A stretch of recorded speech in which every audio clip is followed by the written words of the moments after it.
Hello,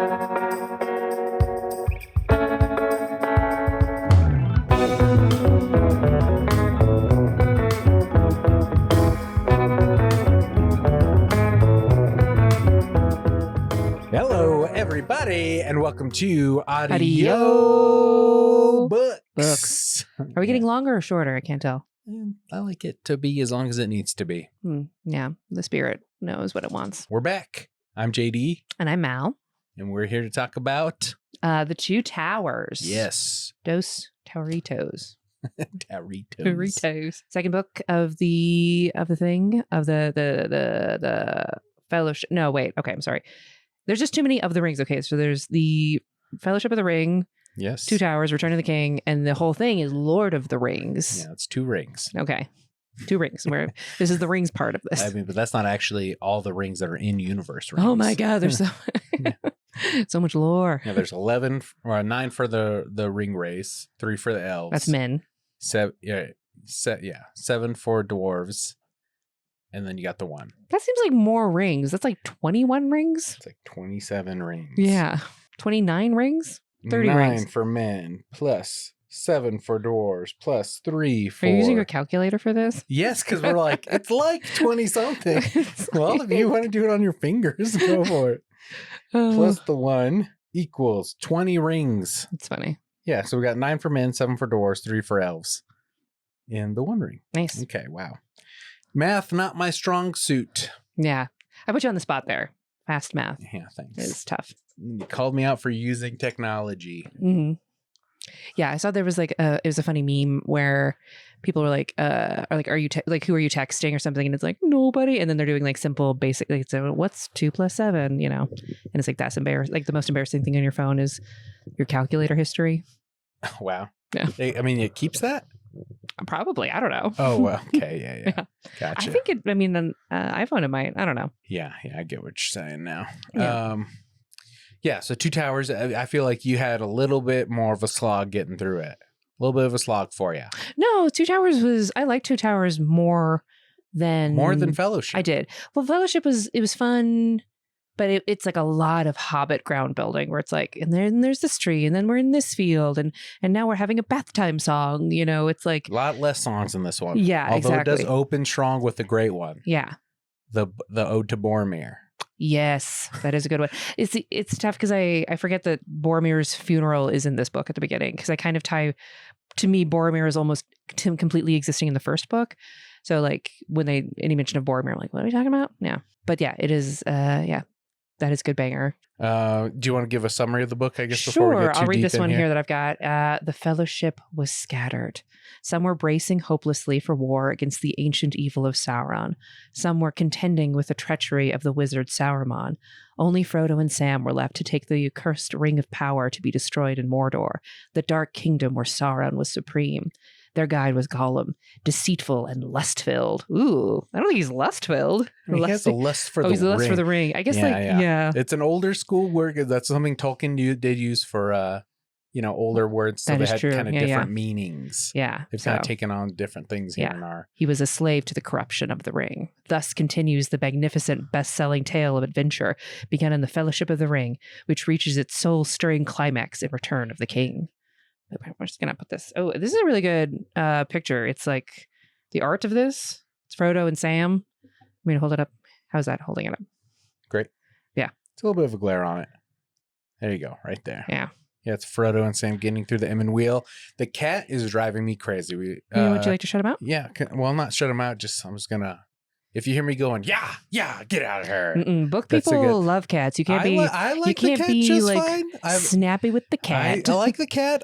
We have a lot of wires. We got a lot of moving parts here. Okay. I mean, he's not going to chew the wires. No, but his tail already was fucking with one of the wires. That's true. He does he has like a hooked tail, so he is really good at like unhooking things with his tail. Like I said, we got a lot of wires. We got a lot of moving parts. I think it's cute. Yeah, I'm sure. Yeah, because it doesn't. If I was watching a book podcast and a cute little cat came sauntering in, I'd be like, oh, that's nice. Knocked over the camera. Yeah. Mm-hmm. Like, that's shenanigans. Or accidentally unplugged the mic and then we were talking and you couldn't hear it for 5 minutes. I don't think his tail is that strong. Okay. But he's gone now. It's fine. Yeah.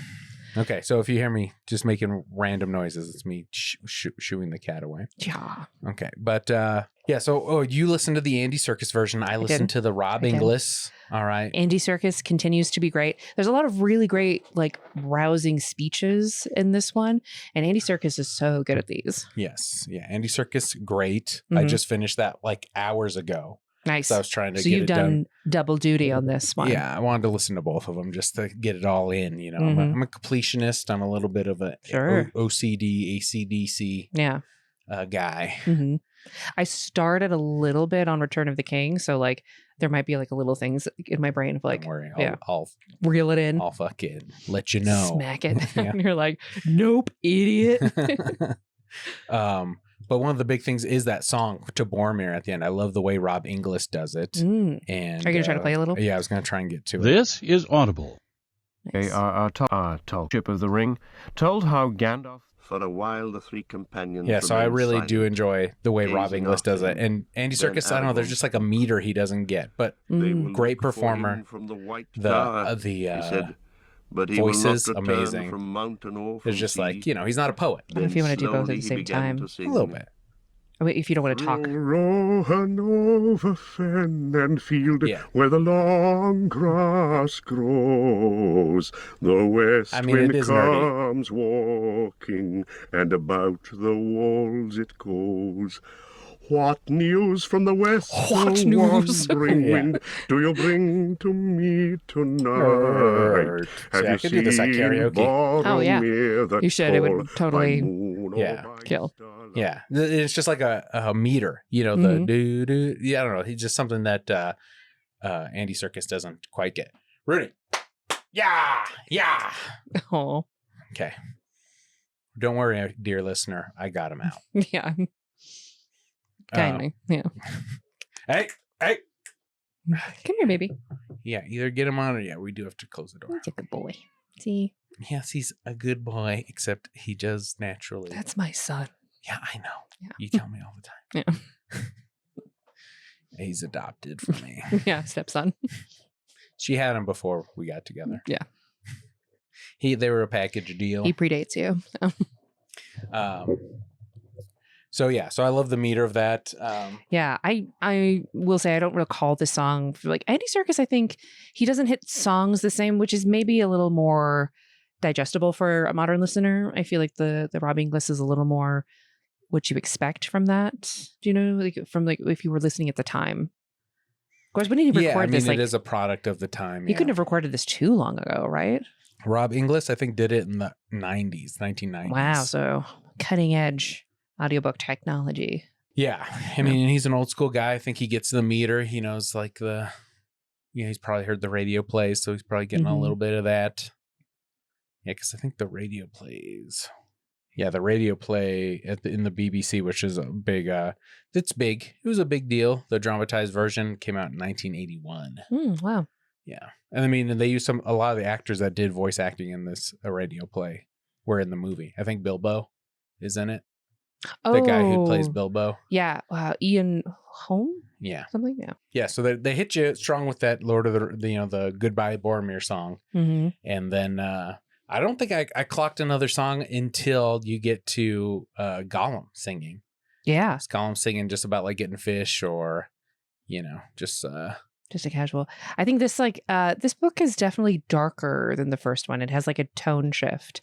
Where it's like a lot she more gets real. Yeah, it's a lot more like hope is lost. Like we don't know like if the thing we're fighting for is even possible anymore. We're just gonna keep going. It's like more of the theme you're taking from it. Yeah, like the characters themselves are in a grind. They're just like trying to like, they're running on hope at this point. Yeah, I mean, hope is a big thing in Lord of the Rings. Umdir, I think, is one of the Elvish words for it. So, I mean, like that, they're hoping that Frodo will figure it out. Yeah. They're fighting these wars, and then they're just hoping that Frodo's not dead in a ditch somewhere already. Right. Like the thing that they're banking on has not already like been lost. Yeah. So, and it's interesting because like the way these books are written is the first. So I guess this is a Tolkien thing where, each book, like after this, like they follow different characters. So it's like 2 books basically in this one. Yeah. So the first book which is like the first half of Two Towers, is following Aragorn, Legolas, Gimli, and like their adventures with the Rohirrim. Pip and Merry, yes, and their adventures with the Ents. So they kind of go, Gandalf. Sorry. No, yeah, I was just thinking of all the big players in those ones that are going through there. Yeah, so the rest of the party, they're going through like up to the Battle of Helm's Deep and the Fall of Isengard, and then it kind of switches, and then it follows Sam and Frodo and their sort of journey into Mordor. Yeah, Gollum. Yeah. Thank you. Yeah. Just like also this character. I mean, there's a lot. There's a lot of characters. A lot of characters. Yeah, and I know a lot of people just want to hear the Aragorn, Legolas, Gimli stuff. Like that's where all the action is. People are always is the common criticism. Yeah, I think it would be better if it was like if you switch it, right? So you get a chapter of this, and then you go and check in with Frodo and Sam, and you go back, and then you go back and forth. So you're not like, sort of just running through it. Yeah, I guess I wonder if this is another like just modern reader's take, like maybe. a modern person would want this. Yeah, because I think they get bored or whatever. Yeah, to me, like, especially, I mean, like, again, if you think about it in the film, like the big crescendo of the movie is the Battle of Helm's Deep, right? It's like, that's the big moment. Yeah, it's how you end a movie. Yeah. But with it, and then I think we kind of think of stories in the way that movies are told. So we want that big, crescendo. Yeah, which is interesting. What came first. But then with this, like you have then you go like you have the crescendo, and then you go into the downbeat, and then you're like, here we are for a while. And that's that for me was like the part that felt like the slowest, where you're kind of like, you're just like switching gears into this new kind of story. So, yeah. Yeah, it is interesting because there is like, big crescendo. I was thinking about it like waves, like you're hitting the crest of the wave, the peak when you get to the Battle of Helm's Deep and then all that stuff. Although there is some like falling action, they get to Isengard and Gandalf talks to Sauron. Right. We have an Entmoot. Yeah. Entmoot is before the Helm's Deep. Yeah, but for me, that's a bit of a downbeat. Okay. Yeah. Okay. Yeah. So it's, it's ebbing and flowing. Yeah. Like the tides. Yeah. So there's an ebb and flow, but then there is kind of like a come down after all the peak of stuff, because the book 3 ends with Pippin being revealed to Sauron through the Palantir, and Gandalf rides him away to go to Gondor, and then it switches to Sam and Frodo, and then it's hard to like gauge what's happening. It's not like, all right, back to 3 days ago or however long. Yeah, we don't have an idea of the timeline. Yeah. So, which I think is interesting because it kind of puts you in the perspective of where these characters are, right? Which is like, here's not what's knowing happening. What the other one's doing. Yeah, here's what's happening to us. Like all we know is what we're doing, what we can do now, what's in front of us. And then it breaks. And then like the other character's like, I don't know. Like there is a part with Frodo and Sam where they find out that that Boromir is dead for sure.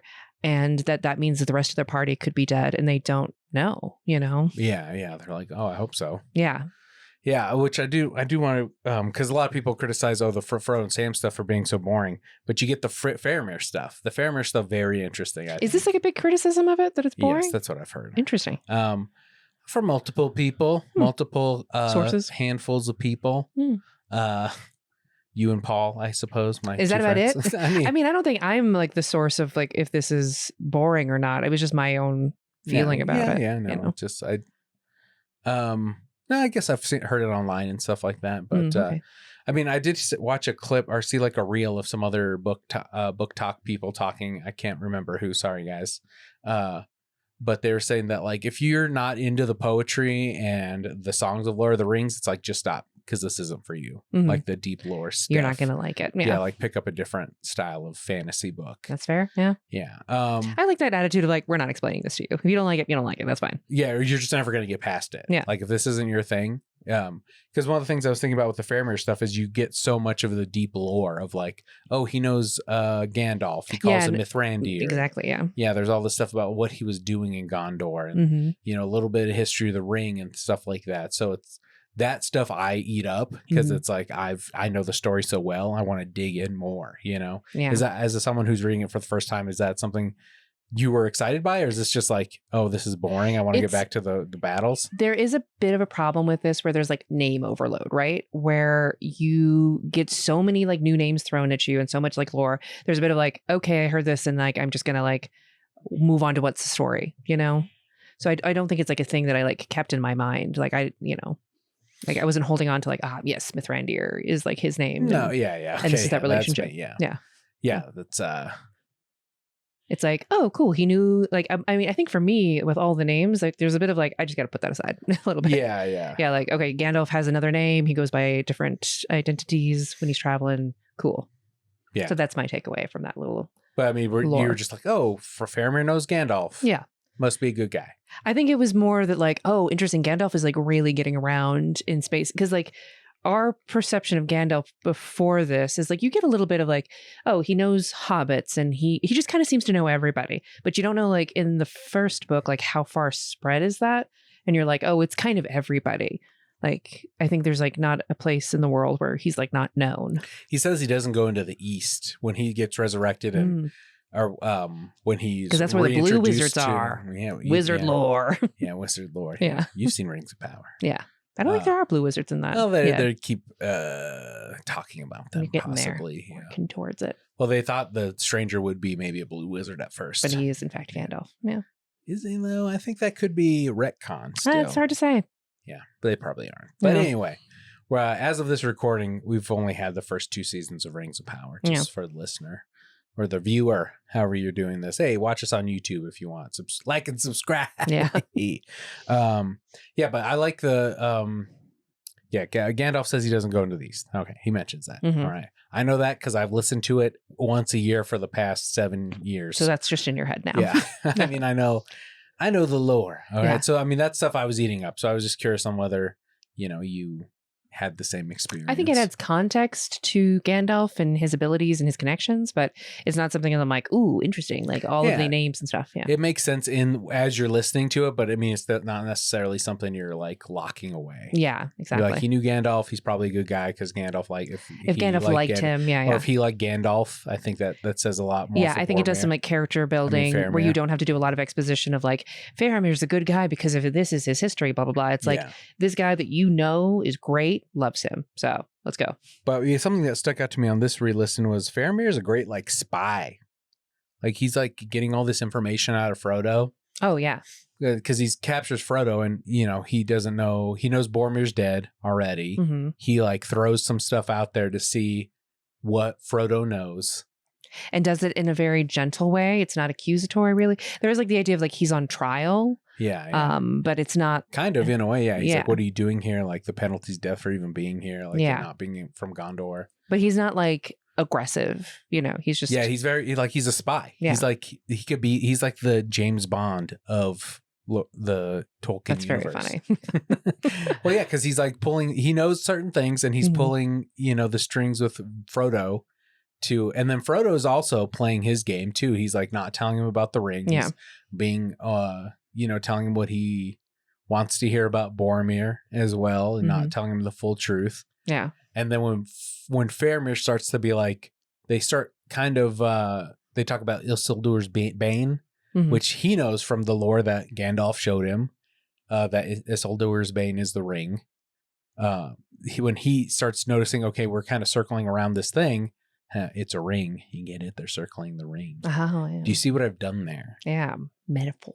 Okay. Allegory. But yeah, so he says he starts shooting wider, so that like his men don't like the people who are there listening won't put 2 and 2 together. Because I mean, he's got to contend with them as well. If the ring corrupts one of them, that he's gonna have a mutiny on his hands. You know, and then that's a whole nother level that could be going wrong. So he's juggling a lot of things.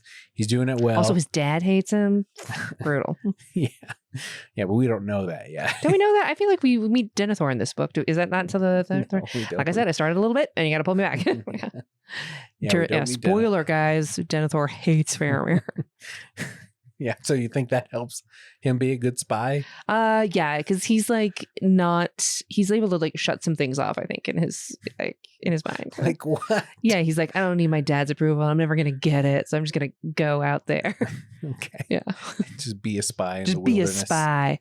I like the Faramir talk. I think we should go back because I want to talk about the first part of the book, which is the Rohirrim. Okay. Yeah. And like do you want to hit this in sequence or do you just want to? Well, no, we were talking about Faramir, so I just wanted to kind of he's great. I love the Faramir stuff. Great. One of the top literary characters, I would say. Interesting. Yeah.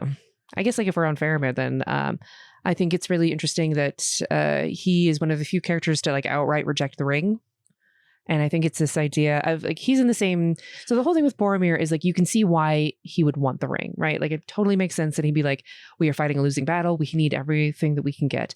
And I think Faramir has the perspective of like, this battle isn't worth winning if we have to do it in the wrong way. Like he really represents this idea. I think for Faramir, he is Tolkien's perspective on war. Which is the idea of, sometimes you have to fight. There's like a line he has where it's, I don't love a sword for its sharpness. I was just about going to that. Yeah. But I love it for its, it's like, I don't love anyway. But he has this idea of like, there are some battles that you have to fight, that you can't like get away from. Those things that you have to face, but how you fight them is really important, and how you act in those moments like is really defining of your character, and it's not worth winning if you have to give those things up. So that's he's the best of men for sure. I mean, like right next to Aragorn. For sure. I think I think Faramir's like almost, well, no, there's no way. Faramir's not a better guy than Aragorn. They're equally great guys. They really represent like best of Gondor. Yeah. So and he's not a Dunedain, right? Which is like the fancy men. Dunedain would be the they're men, descendants but, with flair. Of Numenor. Yeah. Which is where Aragorn, his line which is why Aragorn is so great. Yeah. But he's not Dunedainian. He probably has some Dunedain blood in him, but it's not like straight line like in Aragorn's case. Which, that's the only way they did become a really great guy. It does get weird towards the end where they're like, oh, they mingled with lesser men and like the high people and the low people. Yeah. And they're saying like the Rohirrim are like the middle people because they're like, they're good guys. They're fine. They like to get drunk and, roll around the hay, but they come when we call them. Which is great. Yeah, we love them. They're going to come up. But just so we, the quote is, I do not love the bright sword for its sharpness, nor the arrow for its swiftness, nor the warrior for his glory. I love only that which they defend. So. Yeah, it's beautiful. Yeah. And I think like a very... just like innocence, you think? I don't think it's innocence. I think he's seen a lot, I think this is a guy who... He has. What? Seen a lot. Yeah. I think this is a guy who knows how dark the world can be and the choices that you have to make when you're out there. And the only thing that he can like cling to give him solace and like the things that he's had to do is to say like, oh, there are lines that I will not cross and that like we should not cross. Yeah. Yeah. You can like live a simple life because people are out there doing stuff. Yeah. Like he protects, like that's what he's defending. Yeah. Cause there's that whole speech in the Council of Elrond where he's like, oh, well, I wish, other people were fighting as much as we are in Gondor. Mm-hmm. And the Boromir says that. And I think it's Elrond. He's like, then be comforted. Because we're all fucking doing a lot, I love that. Bitch. I love that sassy, like, be comforted. We're doing it. God, you are too much. Aragorn's like, hey, man, my guys are fucking... Everybody's doing stuff. Yeah. Everyone's doing shit. Great quote. Great scene in the book. Yeah, Faramir's great. Okay, just wanted to throw that out there. His spycraft we might come back to Faramir, but untouched. Like, Faramir is like top guy. He does deserve the full love of Éomer when we get there. Oh my God, spoilers. I haven't even got to that book. But you've seen the movie. Yeah, I know, but like together. I'm like not holding that in my brain. Full spoiler podcast, even for the people on it. Yeah, so back to Éomer and the Rohirrim.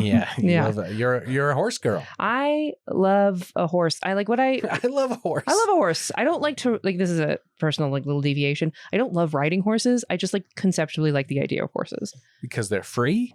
Yeah, and like I think the relationship of like a really great rider and their and the mount, like there's something very I don't know, like almost spiritual about it, like bonding to a creature in that way.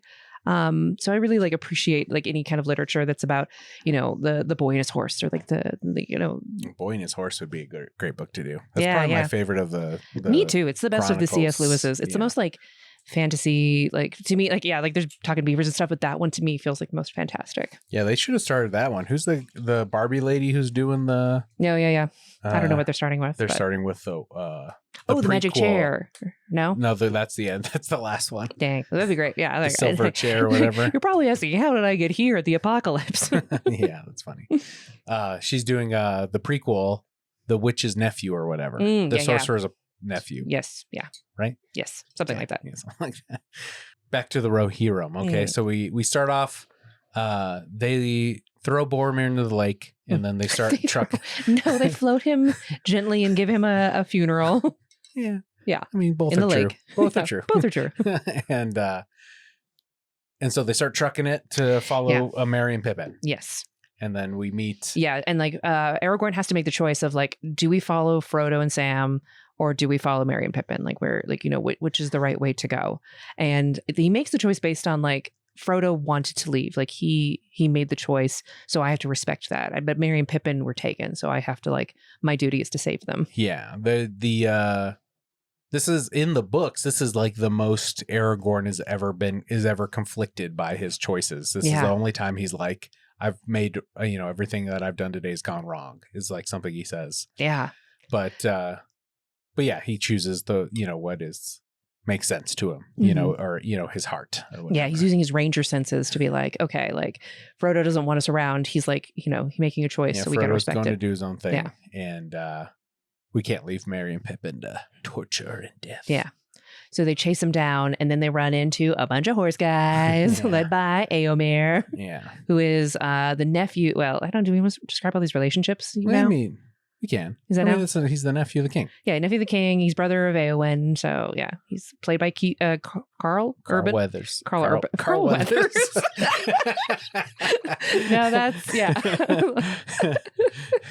that's great. I've been doing a Predator thing on my other podcast. You have a lot of Predators on the brain, so you've been thinking Carl Weathers. I'm fan casted in my mind. That's he's like, Éomer, and he's like, what are you doing? There is no tomorrow, Aragorn. I'm mixing Rocky IV with Lord of the Rings. Oh, so full Carl Weathers. Yeah. No, Stallone would be Aragorn in that one. Amazing. Yeah. That's a great fan cast. Okay. So, so they meet him and he's a little saucy at the beginning. I love Éomer as a character because he's not afraid to like come in kind of like, busting chops everywhere. He's just like immediately like, fuck you, like it's like, fuck you, what are you doing here? Yeah, fuck you, what are you doing here? And like nobody really likes him the first time they meet him, I think, in this book. I didn't quite get that, but I get this vibe of like everyone's like, Gimli is just like, I'll fight you. Like, there's something I think they have a fight constantly where like he insults his girl. Yeah, Gimli's like, if you don't say Galadriel's hot, I'm gonna kill you. Yeah, basically. And Éomer's like, I'm not saying she's not hot. And he's like, well, if you don't say it all the time, I'm gonna kill you. Yeah. Which is great. It's very funny. It's a very funny bit. Yeah, there's a very nice conclusion to that in the next book. Does he get more hair from Galadriel? No. Yeah. But good time. Yeah.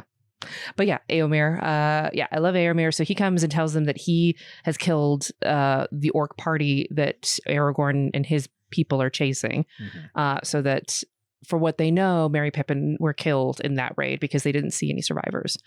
And then at that point, Merry and Pippin kind of break off and go to the end. Yeah, there's a little bit of splitting storylines there as well. Like there's, I guess that's cutting in between scenes, mm-hmm. More so than they do with Frodo and everything. But, you get Merry and Pippin's point of view after they learn. Is it before or after they learn that the Rohirrim? I think it's before. After. I think it's after. Is it after? I mean, after it makes sense because then we as readers are like, we don't know whether that they're he's alive dead or not. But I also don't know if Tolkien would write like that of like, ooh, suspense. He's like, no, they're alive.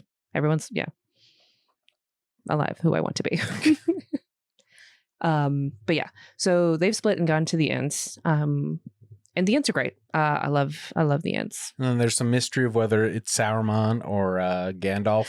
Yeah, that's like so there's like Aragorn and Legolas Gimli are kind of just like riding around at this point, still searching. I think they just like don't know quite what they're looking for, right? Yeah, any sign of the hobbits, whether they were burned to death. And they're told that like, hey, like people have been seeing the ghostly shape of like a white robed guy, so be careful. It's like yeah, and it's sort of implied that this is Saruman. And then it's interesting because like when you read it, when I was reading it, they get like haunted by this like thing while they're around the campfire, and it's kind of like a spooky scene where like a robed figure comes and just like sort of watches appears. them. Yeah, doesn't do anything, just like leaves. Yeah, I guess that is a creepy scene. That would, if that happened to you in the woods, you'd be like, "What the fuck?" No, thank you. Yeah. Goodbye, the woods. Yeah. But when I was reading it, my first thought was like, "Oh, that's Gandalf. Like he's doing his like resurrection into Gandalf the White, and this is him kind of like flickering into existence again in that way. Interesting. But then like immediately after, like, nope, that was Saruman. Yeah, that was actually Saruman. But yeah. But then Gandalf does show up at this point. Yeah, like the next day and he's got a really that's when he's got the really great line of like, "Here we meet again at the turn of the tide." Yeah. Like sick. Nice. Yeah. Oh, yeah, a lot of ocean metaphors here. Oh yeah. And then we get into horse lineage, which is very important in these books. I feel like in the first one there's a lot of like sword lineage of like, this sword was like for blah blah blah, and like this one it's horses, like, you know, this horse's grandfather was like the god of horses or like the best king horse. And it's and we're talking about Shadowfax here, of course. Shadowfax. Yeah. The king's horse. And like, this is a horse who like, this is a funny thing. When I play Legends of Zelda, there's like in the Breath of the Wild, you can catch horses and then you can name them and then you ride them around. I named all of my horses after Lord of the Rings horses. So like there's like a gold white horse that you get, and that was my Shadowfax. So nice. Yeah, it is like the best horse. Yeah, he has 5 stars for endurance. Just like Shadowfax. Yeah. Exactly, like Shadowfax, horses, and then it's kind of like a big deal because like nobody wants Gandalf to have Shadowfax. He was like, they let him like pick a horse, like, and this is gonna deviate. The thing that I think is really interesting about the Rohirrim is their horse rental culture, where like, so Boromir, the Rohirrim know that Boromir's dead because he took a horse from them, and then the horse comes back, and they're like, this horse doesn't come back unless you die. So this guy's dead. Like riderless. Yeah, came back riderless. Yeah, exactly. And they're like, they know like their horses are trained so well that they're like, nope, like this guy's done for.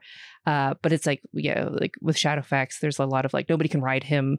It's just been like running around waiting for Gandalf to come back, which is like, wow, so loyal. They're bros now. Yeah, a lot of great horse stuff. Yeah, there's something I just thought was funny is when Aragorn brings up Lothlorien to Faramir, he's like, "What? The Lady of the Wood? She's a witch." And then Gimli gets all mad. But like, whenever Galadriel gets brought up, everyone's scared of her because when Sam and Frodo are talking about going to Lothlorien to Faramir, the first thing Faramir does is he's like, "Oh my God, why did you go there, Boromir? Like, what did she do to you?" Yeah. Interesting. And too bad Frodo wasn't like, "Hey, I'm going to fight you." Fucking say she's pretty. Yeah, like, I'll kill you if you don't think she's hot. Yeah, because it's funny because in the book, it seems like Frodo kind of fell in love with Goldberry, which is, he was all taken by her in the last book, like Gimli was taken by Galadriel. Yeah. Taken in the sense of like wooed. It's tough. There's only one woman a book, so like there's only like one person you can like have a little crush on. There were 2 people in that last book, Goldberry. Although she might not be a woman per se. They were never in occupied the same space. They're never like, ooh, this one's that's not my fault. I'm saying it's your fault. I'm still saying there's more than one woman. Yeah, that's another thing with Éowyn. I love Éowyn as a character in the film. Like, she's so interesting to me because of the way that she's like pushing against her fate in the way of like of ruling. She doesn't want to like just be like the queen who like waits and stands by. She wants to be the one in action, not even leading. She's not even really queen. She's more like a princess. Yeah, but she is like, there is like I think an idea around her that Éomer is like not going to be like the king. Like he gets exiled. Oh, right, because of the book. I mean, in the movie. Yeah. Not in the book. Yeah, in the book he's just kind of riding around. Still. Yeah, he's like doing stuff for Faramir. Still loyal. I mean, for Théoden. Yeah, but like in this book, like Éowyn, like, I mean, really, like all you see of her is her like kind of standing in doorways, looking beautiful and sad, And you're like, wow, what's that sad lady thinking about? And you're like, who knows? And she just walks off. I just like I wanted more from her in that moment.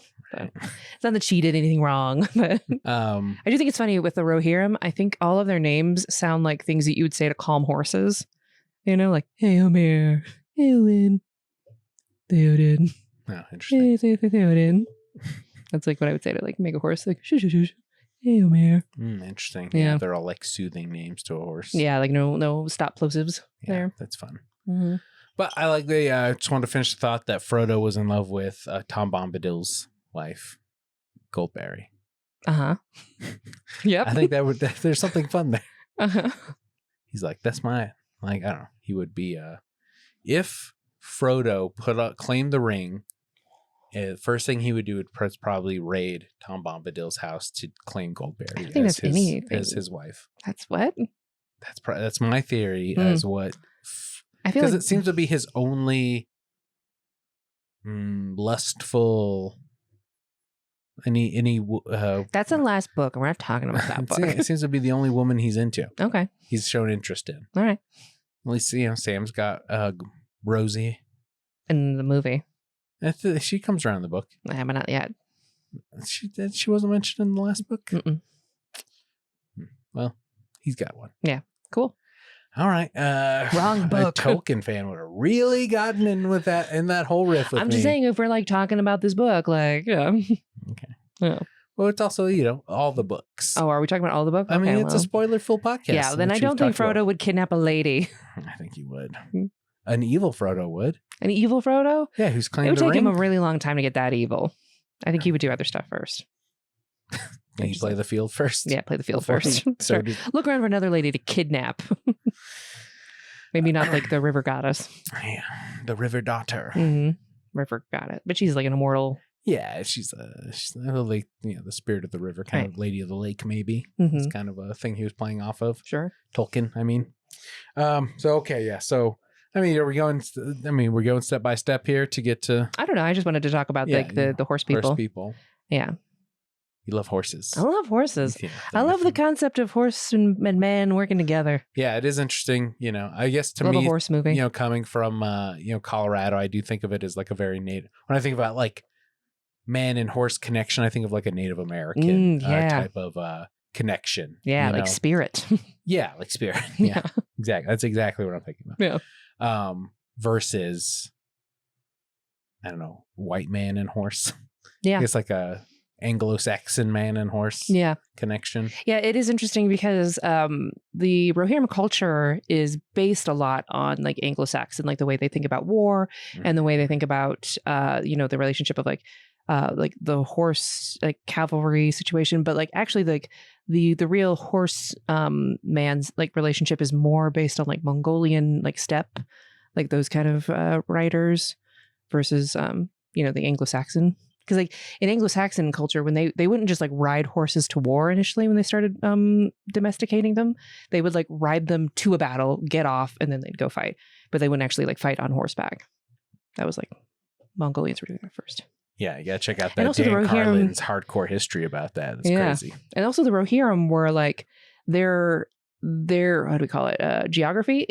Their land is based more on like a steppe, which is more closely looking like the Mongolian steppes versus like Anglo-Saxons, which came from like France. I think. Yeah. Interesting. Mongols, crazy. Mm-hmm. Crazy warriors. So you think the Rohirrim are out there cutting their horses to make like a horse milk and horse blood drink? Because that's something the Mongols did, is they would make like some kind of when they're out doing stuff for long periods of time, they'd make some kind of drink with like the horse. I believe it's blood Mongolians too. Did I say Mongol? You did. What did I say? You say Mongols. I'm sorry. Yeah, sorry. Mongolians. Yeah. My bad. All respect. All right. I was just trying to. Sorry. That's fine. I'm just you didn't know. Don't want to the Mongolian people. I'm sorry. Yeah. Much respect for your horse culture. No, I just like, respect to your horses. Yeah. Anyway. It's fun stuff. Yeah, it's interesting the way that he like took in a lot of cultures to create this thing. I think there's also a bit of like Viking lore to them of like that's who I was thinking of. There's a bit of like stuff. Come back on like with your shield or on it idea. Mm-hmm. Yeah. Did you like the War of the Rohirrim movie? I didn't watch it. The animated one? Didn't? Oh, okay. Yeah. I like the animated movie. I didn't come back with rave reviews. Yeah. I don't even know if it's streaming on. Yeah. It might be. I guess it'd be on that MGM Amazon one because that's. I would say the animation style just from the previews was not super appealing to me. Anime was a big swing. It was a big swing for. And I like anime, but like that style, it's a little too pretty. I think for like what I wanted the Rohirrim to be, so I wanted something a little like more gritty. But not like the Bakshi, Ralph Bakshi. The cartoons, the Lord of the Rings cartoons. Oh, I mean, I like the rotoscope. The Rankin and Bass. Yeah. You didn't like the Rankin and Bass. I mean, they scared me as a kid, but as an adult, I'm like, I get the appeal. It's fun. Okay, interesting. So, as a child, it was like something about the rotoscope was like, that's wrong. Yeah. I meant Rankin and Bass. The other one was like, but anyway, okay. Back on track here. Mm-hmm. Yeah, so I love the stuff with Gandalf and Théoden. You know, he's like Théoden is so cool. I love Théoden so much. He's maybe my favorite character in all of these books. Whoa, why? I mean, I think there's a lot of like Bernard Hill, like his portrayal of Théoden in the movies. Like, so you're picturing the I mean, I am for every character. I don't think I have like an image of them that's different from. It's just like, you know, those movies came out when I was young enough to like not have any version from the books. Yeah, I mean, that's the dominant thing I think about as well. Yeah, exactly. So yeah, to me, like I picture Bernard Hill, you know, rest in peace. Doing his thing. Yeah, it was sad. Yeah, very good stuff. Yeah, really great actor. But yeah, he's got like, I think what I love about Théoden is the idea of like, he's sort of given up by the beginning of the book. Like he's like depressed. And like in the movie, it feels a little magical. Like Wormtongue has done like a spell on him or something. But it's like Théoden or Saruman.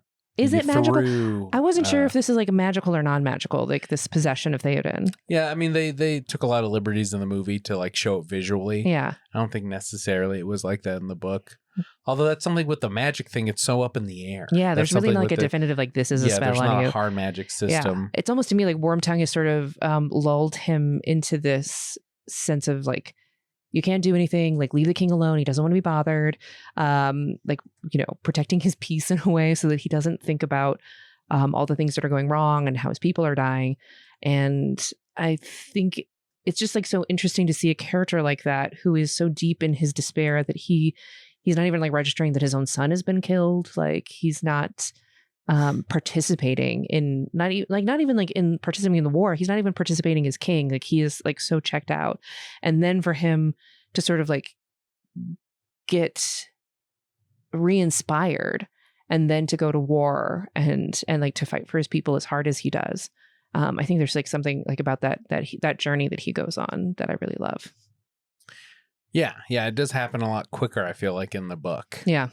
And I feel like there's this idea of like, oh, I don't want to be a king for this time. I didn't think I would be a king for this time. Like I wanted to be like a king in a peaceful era. Like I don't want to be the one who's like leading my people to death. Yeah. So he's like very distraught. Like, and yeah, he's like such a good leader that it like sort of destroys him that he has to like make these sacrifices. Is he a good leader though? I think so. I mean, he inspires his people. He makes good choices. Like I really like. There's like that choice of like, they're going to Helm's Deep. I don't know if this is like too much of a jump, but they're going to Helm's Deep because why do they go to Helm's Deep? Because like they're being attacked, right? They're like being chased. Oh, there's like more people there. I think they have to go fight. They need to make a last stand. Yeah. Against like the Uruk-hai and Saruman's forces. Yeah, and it's a good place for them to like hold up and be, you know, they can fortify. Yeah, they can fortify there. So he's like, you know, I forgot my thought. They're going there, but damn it, I forgot what I was saying. Okay, well, maybe we'll get back to it here. I'm sure just talking around it. Well, what I was trying to think of was that Gandalf kind of describes the power that Sauron has later on after all the battle's been fought and they go to Orthanc and they're going to go talk to Saruman and he's like, be careful of his voice. Like he still has power. Oh, yeah. You know, like he does like, he has power, you know, not kind of stuff. Mm-hmm. So it's like, what are those powers? You know, like what can you do? But he's just basically like, he's going to, you know, his voice can corrupt, you know, or like he can talk sweet talk. Yeah. And that really does. I mean, they show how that works. Like, cause he's talking sweetly to Théoden. He's like, hey, come on. This is after the battle, after they've defeated them. Yeah. And this is something I think Andy Serkis did very well. This is like, okay, sorry. Can we go back to my thought? Yes. Yeah. Okay. So he's like, they're going to Helm's Deep. They're like, they have to like abandon it, but they do like have to leave somebody there, like behind, like leave somebody in charge. And he asks the people like, who do you want to lead you? And like, we want a son of Éomer, which is Éomer and Éowyn, or like not a son of, like we want a descendant of Éomer. Éol. I think it's Owl. Oh, is it Éol? But yeah. Okay. So we want this, like, this is who we want. And they're like, well, he's like, you can't have Éomer. I need him to fight. Yeah. So like, who else do you want? And they're like, no, we don't want Éomer. We want Éowyn. And he's like, oh, sure. She's great. Have her, you know, like, yeah, you're in charge. Yeah, it's fun. Yeah. And I like, what I like about Éowyn in this moment is like in the book, there's a bit of like, no, I want to go fight. But she kind of like takes this burden willingly of like, no, like my people need somebody to like that they trust to be in charge, and I'm like not going to fight it, even though like you find out later it's not what she wanted. Like she just kind of like takes it on the chin and decides like, yeah, I'm gonna be the one. So yeah, not a bad choice. Yeah, but like I think he makes like he's not afraid to like make I guess unconventional choices if he like thinks that like it's like he doesn't like him and Hob like, not a lady, you don't want a lady. He's like, yeah, sure. There's no no condescension from that. Exactly. There's no condescension about it. He's like, yeah, she's great. Of course you want her. I'm like, I'm stupid for not thinking of it. That's funny. Yeah. But yeah, so this is something I think Andy Serkis did so well in the. I love this speech that he does for Théoden when this is like the fall of Isengard, and like it's like in ruins, and Saruman is being really condescending, and being like, come on, just like join us, like we won't kill you all after, like, you know, they're like, you know, yeah, you won the battle, but you're not gonna win the war, so just give up now. And like Théoden like comes at him with like this really great speech, and I don't think this is exactly the part. Just as it was not, for were you 10 times as wise, you would have no right to rule me and mine for your own profit, as you desired. Even so, what will you say of your torches in Westfold, and the children that lie dead there? And they hewed Hammer's body before the gates of the Hornburg after he was dead. When you hang from a gibbet at your window for the sport of your own crows, I will have peace with you, and Orthanc. Yeah, so like the whole thing is Saruman's voice is powerful. For the house of Éomer. This is Sauron. I mean, Sauron. A lesser son of great sires. And then he's like, evil comes out. I do not need to lick your fingers. Oh, this is still Théoden? Shit, yeah. Turn elsewhither. But I fear your voice has lost its charm. Yeah. The riders gazed up at Théoden like men startled out of a... Yeah, I love that speech so much. I think this is like my favorite moment in the book where like Théoden is like, because like Saruman is like, come on, just like, you know, and Théoden, he points like to the children. He's like, it's too late. Like there are children that we've lost because of your thirst for war. And like you thought that you could, you know, you could, but you can't. So you thought you could, you can. I love this. I think it's such a just like a beautiful statement about, and I think it like, also really represents like Tolkien's perspective of war, of like, even when you're faced with this hopelessness, you have to keep fighting because, you know, they're, you know, like for these children, for the people that like the civilian life that is being lost, like you know, that's like the burden that you're taking on as ruler. Yeah, evil should be held responsible. Yeah. Ultimately. You know, wouldn't that be crazy? Yeah, wouldn't that be crazy? But so that is a great speech, you know, and like Théoden does break the spell, you know, the king. Mm-hmm. And before this, there's like a moment where his riders are sort of like, yeah, maybe we should give up. Yeah, they're like Gandalf never talked to him like this. Yeah, like this guy's doing it. Yeah, like they're falling under the spell, and Théoden is like, no, not. And maybe it's because it takes him a minute. And I think it's because and Éomer speaks up first. Yeah, and I think it's because he's got that worm tongue, like he's been a little bit inoculated to it, so he's like, no. Well, I think he's getting lulled, and then Éomer's like, "What the fuck? No, Éomer's hot. Like that's Éomer's attitude boiling. Whole way through. He's just like, no, like Éomer's got he's got that fuck you attitude. He's got a fever that's burning the poison out of him. Which is why like Éomer is a great like leader in these battles, not a great like king maybe. I mean, you learn the appendices. He was a good king. Oh, has he become king? He becomes king. Oh, I thought Éowyn became queen. No, and like Faramir became her like.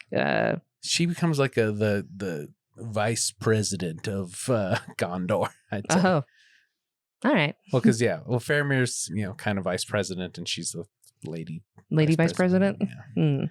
Not a great comparison. I'll think of a better one next book. Cool. Yeah, you have some time. Yeah. But so he gets under the spell, and then what I was really taken with was how Andy Serkis does the voice, because it's like, okay, this voice is enchanting people. How does he do it? Yeah. So he has like a very sweet voice for Saruman, and then as it gets like curdled because he sees that it's not his working, rage voice for Saruman, which is right after this. Yeah, it's that's like, what I was hoping to get. Yeah, I mean, you can like jump ahead a little bit. He hissed, and they shuddered at the hideous change. Dotard! What is the house of ale but a thatched barn, where brigands drink in the reek and their brats roll on the floor among the dogs? Too long have they escaped the gibbet themselves, but the noose comes slow in the drawing. Yeah, I mean, it was like real smooth at 4. Yeah, like he's got like a very and like now his like the mask has been taken ripped off. kind of a thing. Yeah, and Andy Serkis is such a good and this is like such an interesting performance, right? Because he's going from smooth Saruman to like the rage of Théoden to like Saruman kind of curdled and like rot and like showing the rot. Yeah, I mean, it's a crazy performance. I mean, these voice actors are just nuts because it's not like they're like, okay, I'm going to do all the Saruman today, and now I'm going to just be in Saruman's point of view all day. Yeah, like and just do all those parts. It's like they're reading it as they do and embodying it as they go. Yeah, and they're probably like taking parts, like taking it piece by piece, but still, you got to like go from that to like switching character. You're reading the narration and then crazy work. Yeah, I mean, it's nuts. Yeah, just it's got a 4.9 out of 5 ratings. Wow, that's pretty good. Yeah, for the Andy Serkis ones out of 15,331 ratings. Yeah. This came out in 2021. Nice. So if anyone's interested, it's 20 hours and 46 minutes. Or 10 hours and 20 minutes if you do double time. Yeah, which we can talk about here in a second because we did get a comment about because I put out some shorts and one else is talking about speeding it up. Sure. But Nobody can stop English me. version also has 4.9, but that's out of 50,000. Interesting. 128 ratings. I mean, you nerds love Tolkien. And this one's only 16 hours and 40 minutes. So he reads it a little faster, I guess. He does it, or they might cut something, right? No, I listened to both of them and it's all in there. There's like 4 hours of material. That's not. And he probably just reads it faster. Interesting. I mean, because he is doing like less characterizations. Yeah, I mean, think. Andy Serkis is milking it. I mean, he's really getting into that. Great. Yeah, I mean, the way he was reading Saruman versus Rob Inglis he's just clipping. He'll do a little voice, but he's not doing that. Yeah, he's not doing Andy Serkis like I'm embodying a character kind of a thing. Yeah, but yeah, I mean, Rob Inglis. He's like your grandfather reading to you, very comforting to me. I enjoy it. It's probably the one I go to the most still. That's nice. And when I think of listening to Lord of the Rings, I think about him because I love it. I mean, I'm already in love with the cadences of the songs.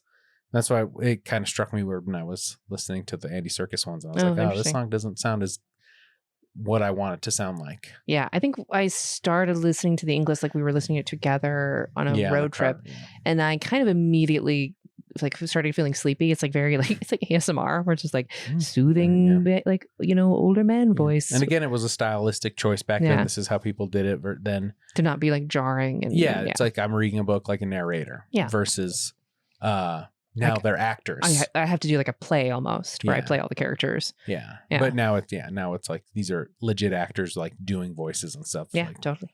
I mean, because Rosamund Pike, actress, doing voiceovers now or recording audiobooks. Andy Serkis. Yeah, I think it's like the modern ear. Like you almost have to. Yeah. Like I don't think people. You almost have to, huh? Yeah, I don't think you could be a contemporary like reader and not like differentiate the voices, like do these big characterizations. Like it's kind of what we expect from it now, from contemporary. Yeah, it might be harder for a listener to go back and listen to some others because like Project Hail Mary just came out, and the guy who they had like a whole Audible commercial at the beginning. I know that was crazy for that movie. Yeah, where they had the guy. And we haven't listened to it yet. We plan on doing that in the future, but I wonder how he's doing it because I mean I'm sure he's like popular book, fairly new, and people seem to really like it too. Like especially his characterizations of Rocky, the rock alien. Yeah. So people want a performance now. They don't want your teacher reading it to you kind of a feel. Yeah, like it can't be like a dry, like just getting the point across. You have to like really feel it. And then people love these it's got to be like a play. Dramatizations. Yeah. I struggle with the dramatizations. I don't love them. Yeah, it's hard. I'd like if I'm listening to it with like my headphones on, yes, because I mean it's a work of art. The way they're like, that Harry Potter one that they just did, I know Scandal noted, but oh my God. It's crazy how they're like I hate word sounds and it's just I mean the artistry that goes into creating all that stuff is crazy. I mean they do other full dramatizations, but sure you would never want to listen to it. Not the Harry Potter. Okay, well maybe something else. Yeah, I'll listen to something else. Yeah, like a different dramatization. Okay. Yeah, I mean like because I listened to like a dramatization of the Pride and Prejudice one. And it's fine. It just like isn't, to me, it's like it doesn't hit the same. So yeah. Like you can hear a carriage coming up in the mud. Yeah, I guess I don't need that. You can hear fucking... from a book. I mean, it's almost like a radio play, which is like a radio play is fun, but it's like it's kind of a different thing to me. Yeah, with a radio play, they wouldn't just read the story. It would be like they'd adapt it. Yeah. So the narration was a little different. Some scenes, things like that would be. They might cut some stuff out. That's what they did in the radio plays of Lord of the Rings. Yeah. But yeah, so these dramatizations of the book is that they're still reading every word that's in the book. So that's something I like. Yeah. I don't know what it is. Did you get mad about the Harry Potter thing? I mean, I really, really hate J.K. Rowling. I think she's not. I mean, I think to have that amount of power, and also to do as much good in the world as she did with kids got really into reading and she created this whole world that people wanted to live in, to take that and then use that power to target the most vulnerable population is evil. It's shitty and evil. Yeah, it's bad. It's bad. Again, yeah. It's she could have done anything. She could have just shut up, and just been like, yeah, this is a beautiful world where everyone's accepting and we're just doing our best and and we fight for the good fight. And she was like, nope, actually, there's people that represent such a small percentage of the population and are super targeted already. Let's make it worse. Let's legislate against them. Yeah, a lot of complicated things going on with I mean, it's not complicated. She's evil. So yeah. Well, it's complicated that someone who is evil has also the capacity to make it's tough because I had a lot of fun before she was I enjoyed the books a lot. So for me, it's it's tough, Yeah, it's a shame. Yeah, but that's not what we're getting into on this one. This one's back to good old if you bring it up, I'm gonna get mad Nazi about it. So. Tolkien. Yeah. Tolkien probably would never use Twitter in such an evil way. He couldn't. He never. He never could. Therefore, he wouldn't. Yeah.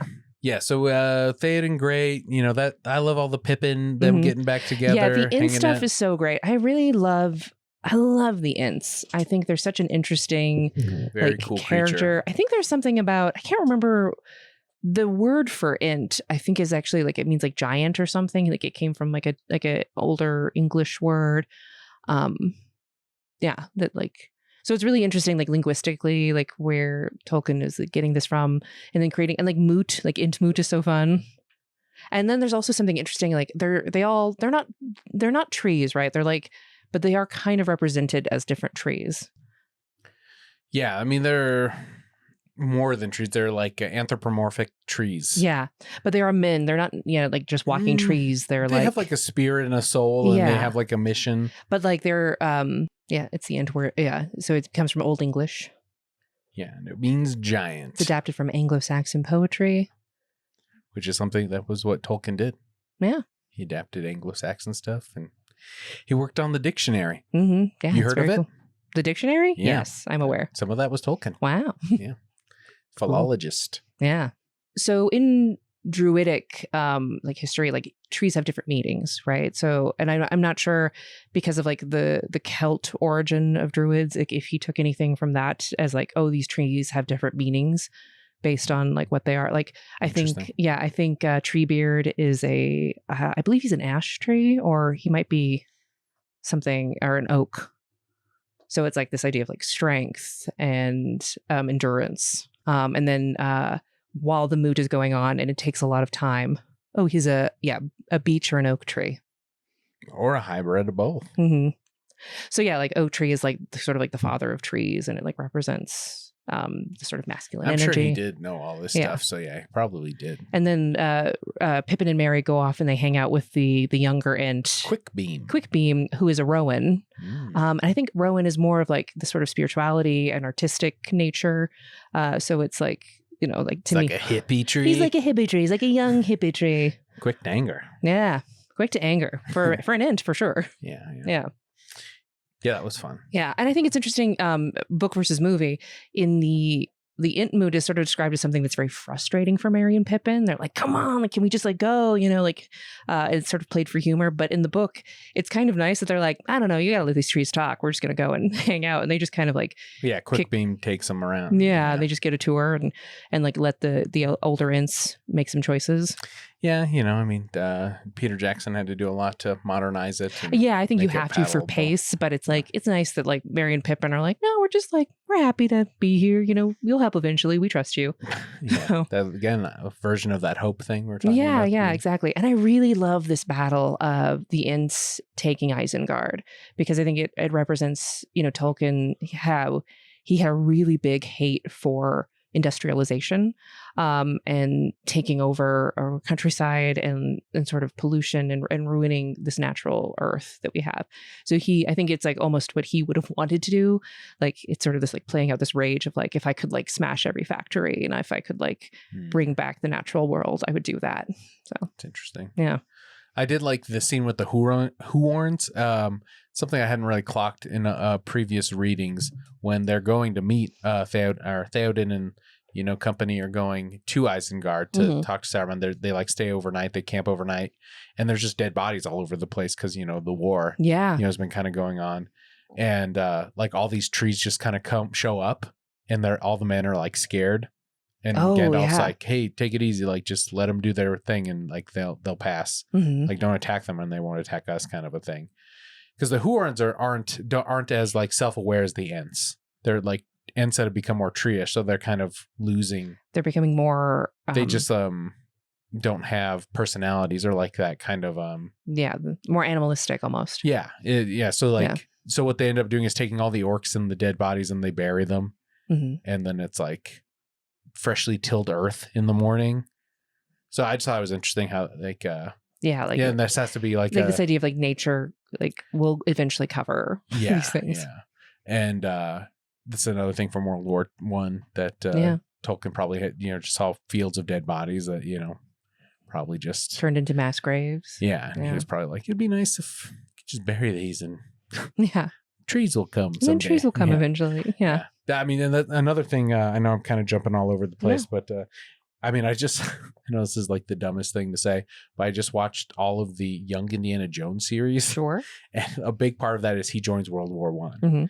And I've seen movies about World War I, but there's something about this series that really the horror of World War I stood out to me in this watch of this show, because it really wasn't. I know it's a kid show, but they weren't messing around. I mean, there's a whole scene where young Indy's in the trenches and like gas comes and someone like grabs him. He's like, give me your mask, your gas mask, as Indy's trying to put on his mask, and the guy like dies, and you like see like somebody someone dying from the gas exposure.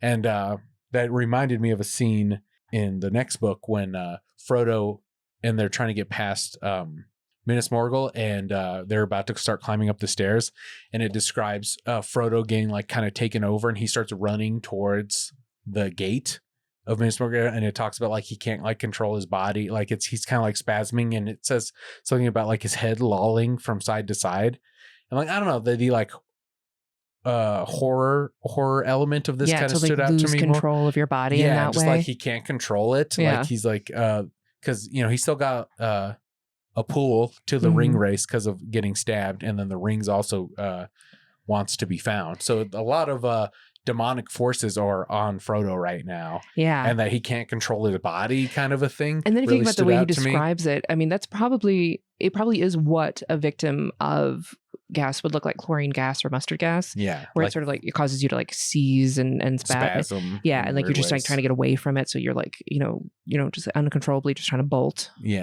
Yeah, so like that stood out to me. You brought up that comparison to World War I and the gassing and stuff. So I mean, that's just like little things you pick up on, I guess, when you listen to it as much as I have. Right, but, make the connection. That was an interesting, I don't know, scene that I hadn't really clocked before. Yeah.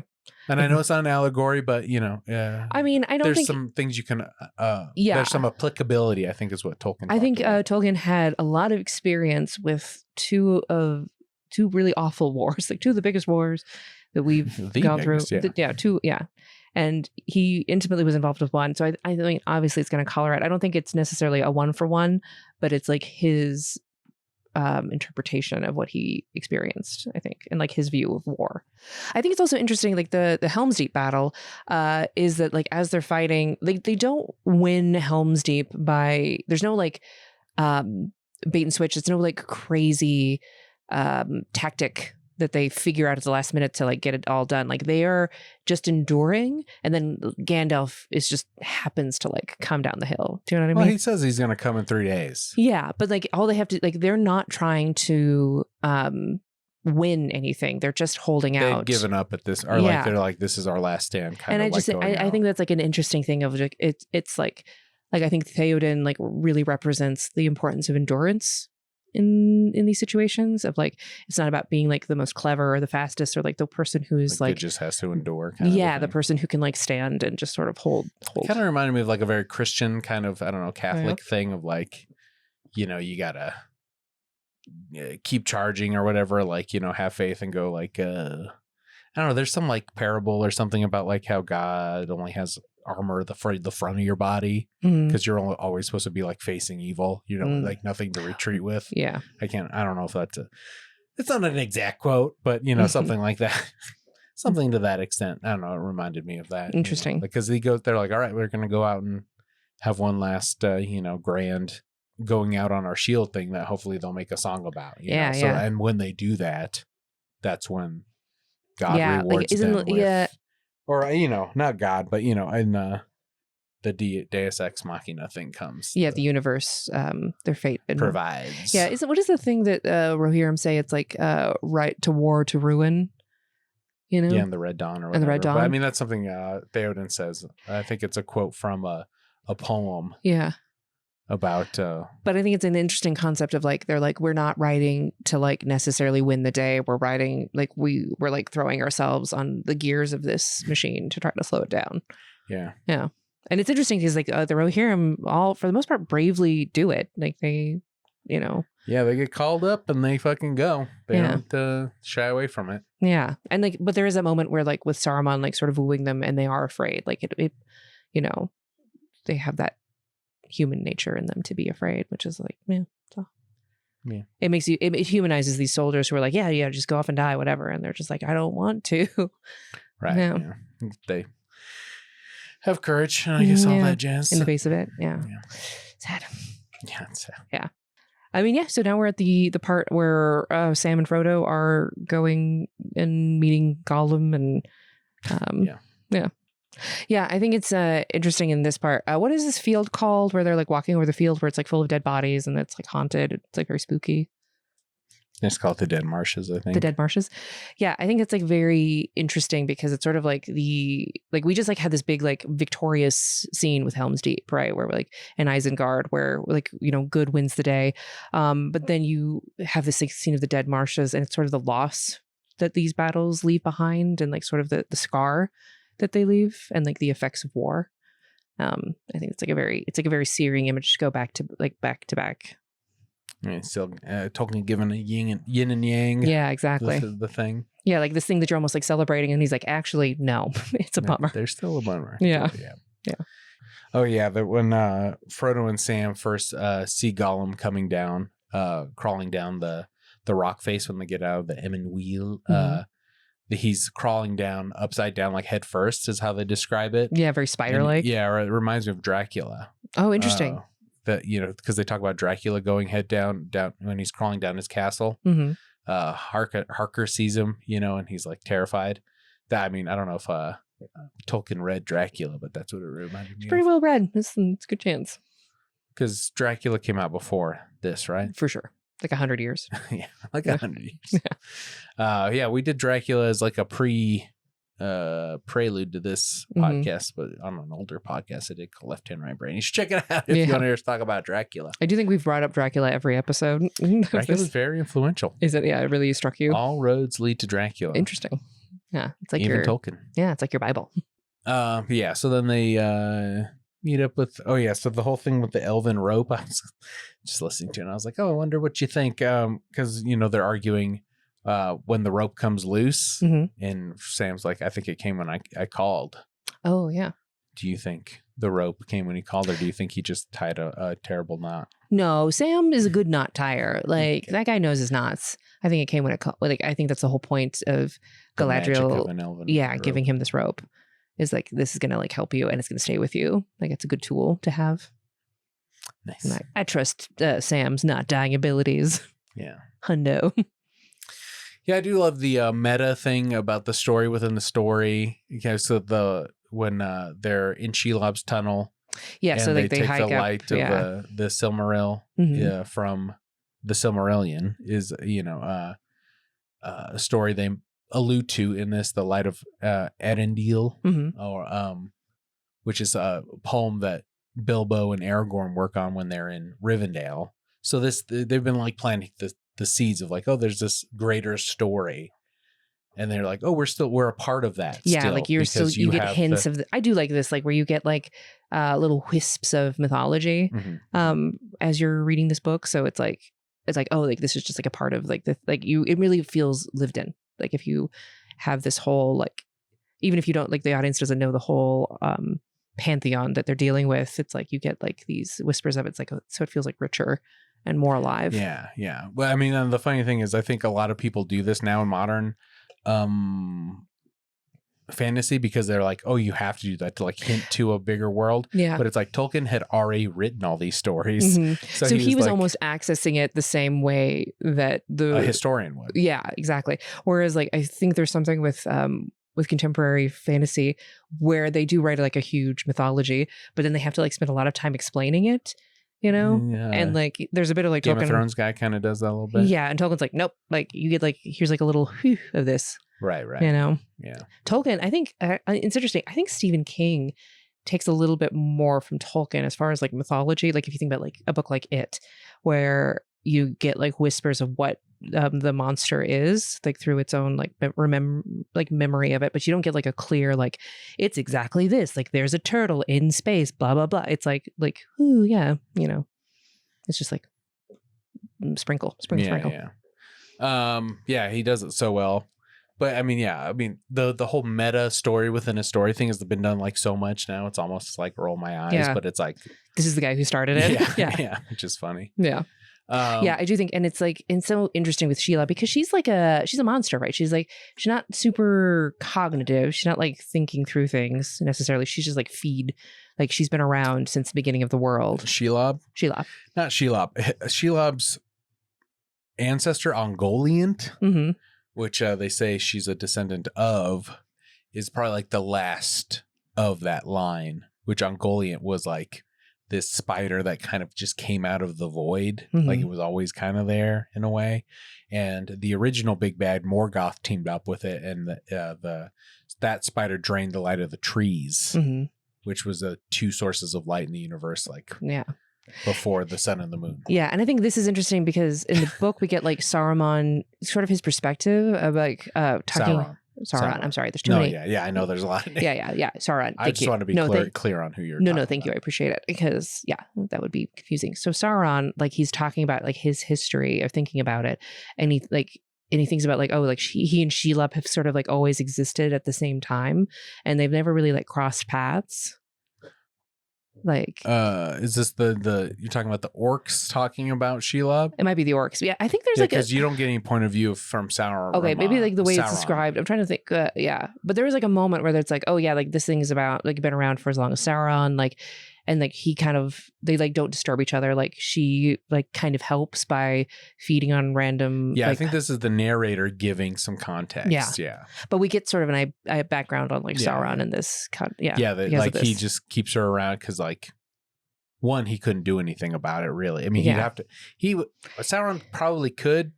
But he would lose a lot of people. I mean, it would probably take him. He would probably have to go out himself and do it, and it would probably there's just as good enough of a chance that Shelob would kill him as much as he could kill it.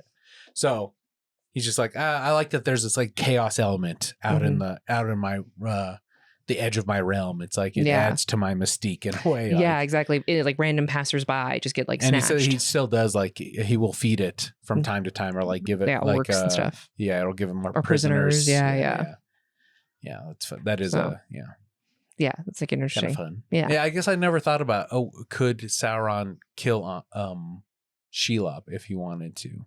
I think he probably could, but Shelob is like it's a lesser being, but it's still a descendant of kind of an ethereal thing that had been there from the beginning. I think it would damage him a lot to do it. Yeah, I think it'd be just like finding it'd a be high Balrog, risk, you know. which is kind of the same, like ethereal being. It wouldn't be worth the risk to like go against it. Yeah. Or like, and if it's not directly gonna fight you, then just kind of let it be. Yeah.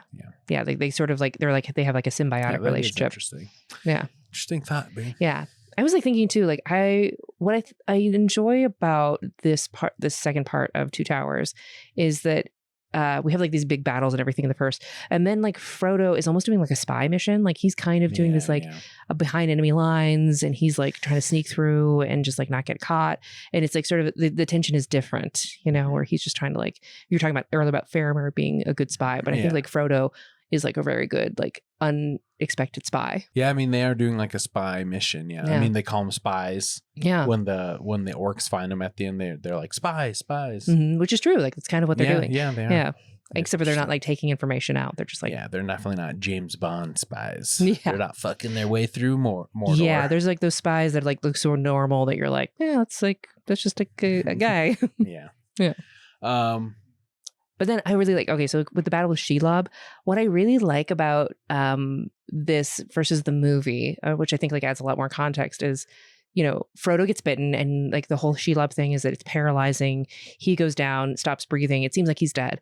And like Sam has this huge like crisis of faith where he's like, do I stay with my master? Do I take the ring? Like, even though he's dead, like, do I take the ring and finish his mission? Like, what do I do? Like, you know, like, and he really goes back and forth of like, what is like the right way to move forward? What would Frodo want? What's the thing that's going to save us? And eventually he's like, okay, I'll take the ring. And he like takes it. He takes it, right?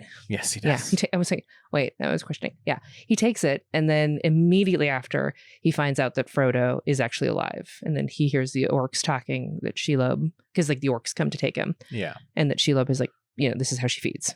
Yeah, it is interesting. Because when they're during that fight, when they take out the Starglass and it says like something possesses them almost, and they say these words in Elvish that they wouldn't know before, and then like they pronounce them in ways that they should like know how. I mean, they know Frodo knows a little bit of Elvish, but he's not talking like this. But he gets like fluent in it. Yeah.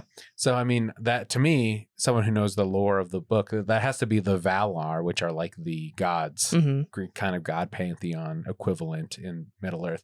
That has to be them working through him. Yeah, I would think so. Like, I mean, that has to be kind of like a god intervention. Yeah, to get to save him. And then the same thing happens to Sam. And then, you know, because I think that there is a lot of the gods are kind of doing some stuff, like even when you know, so that when Sam is making the rabbit stew, and he's like my fire won't have any smoke, but then he goes to like wash his dishes and he comes back because there is smoke, and it just so happens that like a little bit of a stick had like gotten into something, you know, fallen over and gotten into some brush, and that's what made the smoke. Yeah. And that's what brings Faramir, and so they get to meet Faramir, who's like an unlikely friend, you know. So it's like that. I think that's also the gods working in a roundabout way to get them to come together, kind of a thing. Like karmically things sort of working or out. just a divine intervention. Yeah. More so. Interesting. Yeah, so that I thought that was interesting. It's like, oh yeah, they shouldn't know these Elvish words, but they do.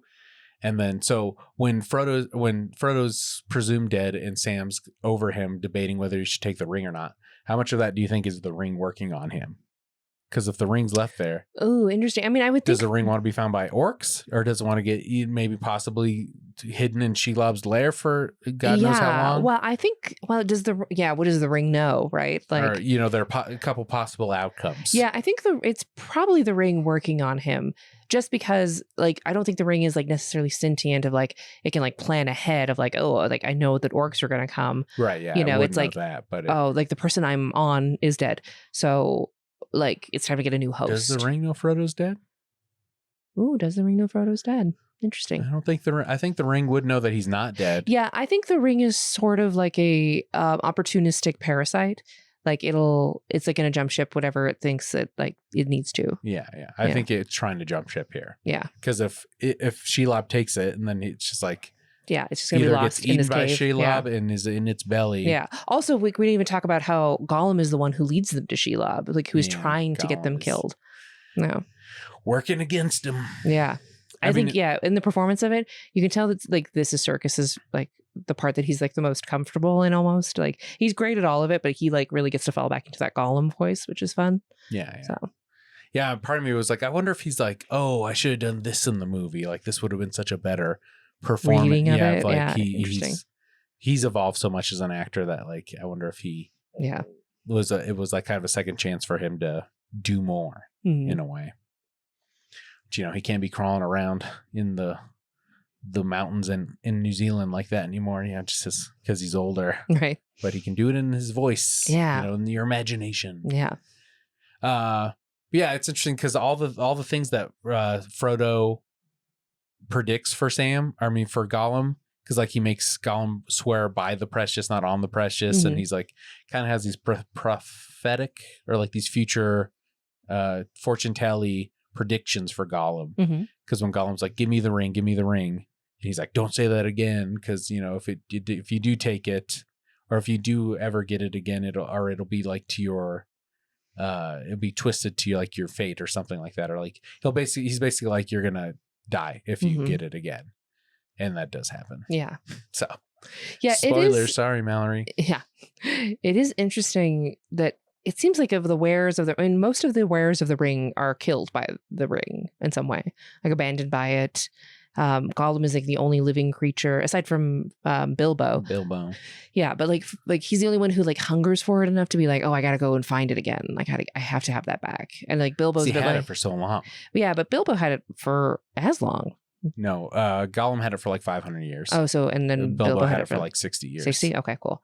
But still, like 60 is like no. I mean, yeah, it's a lot, but yeah, I mean, he would have turned out like Gollum. It is also interesting that like as soon as Bilbo loses the ring, he starts aging like naturally, like he sort of diminishes, but Gollum does not, which you would think he would do that faster, but he's sort of like at peak Gollumness when he's like hunting for it. Yeah, he's already mutated so much. Yeah, it's interesting. Like, I wonder how long he might have lasted without the ring driving him. Yeah. I'm sure he's yeah, it is interesting. Yeah, you think he would turn into like a little dusty mummy. Just like, turn to dust like at the end of Avengers. Yeah, exactly. But he's just like, still, like going full strength. I mean, that's the resilience of a hobbit. Yeah. Some hobbits. That hobbit. Yeah. Yeah. Yeah, that's interesting. Well, there's that scene where like Frodo's like exhausted and like it's right before he gives him to Shelob, basically. And it says like Gollum comes and he's like looking at Frodo, and Sam wakes up and he sees him, and he like, well, right before he wakes up, it's like, oh, if you could have seen him, it looks like just an aged hobbit looking over, like looking down on, something. And so it's like you could have, I don't know, this is such an interesting beat as like, oh, there could be redeemable. There is something sweet about, I mean, like his true nature before he was corrupted is kind of like coming out in a weird way. I don't know what Tolkien's trying to say is like, oh, there's still good in all of us kind of a thing. Yeah. Or he still wants you to believe in. You can still make like choices, like, even when it feels like you've been put in a position, like you still have like these choices in front of you. Yeah. So it's like, oh, you would have just seen an aged hobbit. And then Sam wakes up and he starts like dogging on him. And then he like, that like solidifies him as like, I'm a stinker. I'm a stinker. That's why he calls him Slinker and Stinker. Yeah. Or he calls him a Trixie or something like that. Oh yeah. He's like, I'm a stinker. I'm a stinker. Yeah. I don't know. Those things were standing out to me during this reread. And yeah, I do love the enduring nature of Sam's loyalty to Frodo. Like really, like in any situation, like, on the trial of Faramir, they're like, we got to do this. And he's like, don't you ask him no more questions. You leave him alone. It's like, yeah, he's really standing up for Frodo. Yeah. Every time. And like, even Frodo's like, you got to like, it's cool. You got to back off. Yeah. But he's like, no. And then, I think it's really beautiful when he's taken, Sam has the ring. He could just say like, okay, like that's it for Frodo. I have to like get this ring like gone, and he's like, no, I'm not going to do it. I'm going to get I'm gonna get Frodo. because right when he sees because he's walking away, but then he sees the orcs coming and then after he wears his body. the ring. Yeah, he puts on the ring, but he's like overridden, and he's like, "Fuck, I should never have left Frodo. Like this is where I should be." Again, I was at God interventions, being like, "This is where you need to be." Possibly. I mean, it's interesting if you think about it because the most logistic choice is for Sam to cut his losses and get the ring to the like lava and go, and call it. That makes Could he have done it, you think? I mean, I don't think the ring has as much of an effect on Sam. It seems like he's like... I think it would have. I mean, it would have found a way in. Yeah, that's true. If he's carrying it for like a few days like that, it would have probably gotten in. In that Ralph Bakshi version, or not Ralph Bakshi. The Rankin and Bass? Rankin and Bass version of Return of the King. Who is Ralph Bakshi? Is this like a real person? Bakshi is like one of the names of the people who did the Lord of the Rings movie where they like rotoscoped people in and stuff. Oh, okay. So this is like, he's like an artist, but like the Rankin and Bass. So he is part of it. Gotcha. So they did a version of they combined the Fellowship and the Two Towers for this movie. Mm-hmm. And then they abandoned it because it didn't do well. So they didn't make a Return of the King. Yeah. But the Rankin and Bass version of Return of the King, they do this scene. And they have a whole scene where Sam's like, "Oh, I'd be Samwise the Strong, and I would I would have gardens, and I would do all this stuff." Yeah. And I don't know if that comes up later in the Return of the King, but there is like, the ring is working on him. Yeah. There is like the temptation is different. Yeah. Like for him, it's like making a garden of the world. And, yeah. That's, his desire to do good would ultimately corrupt him as well. I mean, because that's just the nature of the ring. Yeah. That's what Gandalf says as well. So yeah, maybe like it is like divine intervention that tells like that takes Sam's nature, even while he like has the ring, to be like, nope, you gotta go get your guy. Like that's like the only thing that matters. Yeah, and I do like this thing where he gets like abilities. He gets like Spider-Man. He can like hear and it translates for him. He can hear what the orcs are saying from far away, and he can understand their language, which is very interesting. It's like a fun trick. Yeah. Yeah. And then you get like a little bit of play between the two orcs, Shagrat and where they're talking about like, oh, we should set up and just be on our own in like the old days and just like do our own thing. So you get a little bit of inner workings of like the culture. Yeah, the culture of the orcs. They have their own wants and desires, which is interesting, and they're just as loyal as any of the Rohirrim soldiers. They're just doing their thing. Wow.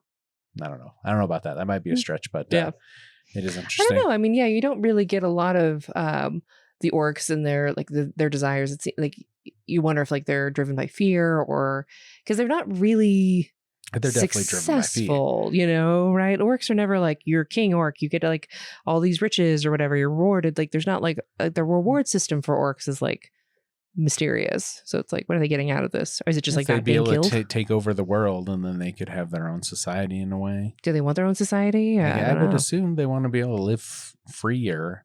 Well, that's the whole thing that they're trying to do in Rings of Power. They're trying to give them more of a history backstory thing. But is that coming because like there's not a lot? I think it's just there, like a trendy thing fill in something to like, they need to have you more. Think that this is a trend to or like humanize. I mean, people like, oh yeah, we need their. People criticize Tolkien's characters for not having any development or whatever. They're like, oh, Sauron's just evil. Orcs are just evil, period. Mm-hmm. Like, there's no nuance there, blah, blah, blah. It's like, have you ever read the books, bro? Yeah. So, yeah, bro. Maybe listen to the books, bro. Yeah. Fucking idiots. But, it's, I think it's something the modern person wants more of is this nuance. We want a complicated villain. I think we want to be able to humanize the villains and say like, oh, this, is this a perspective? You want Walter White. You want to, that kind of a thing. Yeah. You want to like be like, oh, do they have like a good point? And it's like, no, these guys have no point. They're just monsters. Some people are just evil. Yeah. Some people are just evil. I don't know. Do you think less of the story if you don't know Sauron's background? If I don't know Sauron's background? I mean, I think in the show, they're like, he wants to make the world good and all this stuff, but he's going to do it the way he wants it. Gotcha. Anakin Skywalker. Like, so they should be made to obey. I think it's like, there's so many of those stories. I think it's nice to have a story that's saying very clearly, we're going to be brave. We're going to do the right thing as much as we can. We're not going to like succumb to the temptation of this evil tool. We're going to fight for each other. And like what we're going to fight is like this personification of the devil, essentially. Like it is like the greatest evil that like man has ever faced. I like that there's like a concise, like it makes you feel that sort of like swelling of like pride and like heroics. And like when you watch this movie, there's like I always cry at this scene. Especially we went and saw this like at the Alamo when they did it on the big screen.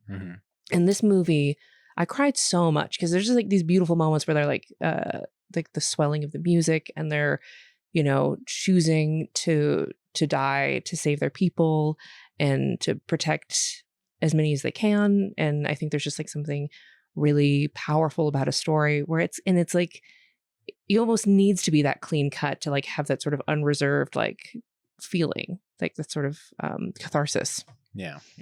Whereas like if you like, but like what if the orcs, like one of them's a dad, you know, it's like, you know, it kind of like negates that feeling a bit when you're kind of like, when you're trying to like, I don't know. The only reason this orc's fighting is because his kid has cancer and Sauron won't pay for health care if he doesn't join the military. They don't have any health insurance. Yeah. So it's like, I don't know. I like that the story is straightforward in this way because there are so many stories where you can get complicated, and those are great too.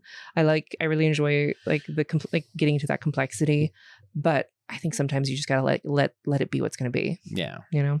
I mean, yeah. Does that what makes the story epic? You know, it's like because you can dip.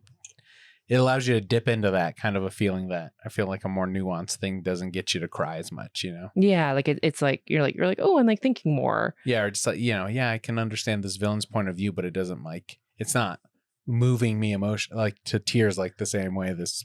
Yeah, and it's not like of like sadness. It's like of like pride and like sort of like the beauty putting down the line for like this beauty of humanity. This thing, you think is worth dying for in a way. Yeah, and fighting for it.